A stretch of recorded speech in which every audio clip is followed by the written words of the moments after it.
ভাই সেদিন বিয়ে বাড়ি গেছিলাম না, এই মেয়েটাকে দেখ, খুব পছন্দ হয়েছে। এই মেয়েটা তো দেখতে ভালো না, মুখ কে দেখছে? তাহলে একটু জুম কর।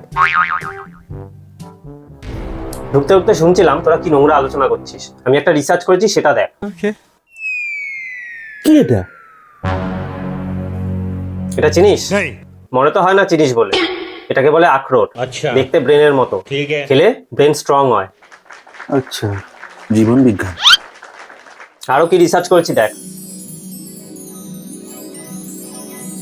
এটা তো চিনিস বলে মনেই হয় না, আমি শিওর। এটা রাজমা, এটা কিডনির মতো দেখতে। এটা খেলে কিডনি স্ট্রং হয়। এর থেকে বড় করেছিল না ভাই, ইন্ডিয়ানদের এর থেকে বড় হয় না। এই খাই ঠিক আছে। তোরা না সবকিছুতে নোংরামি ঢুকিয়ে দিস। দে ভাই, আমাকেও একটা কলা দে।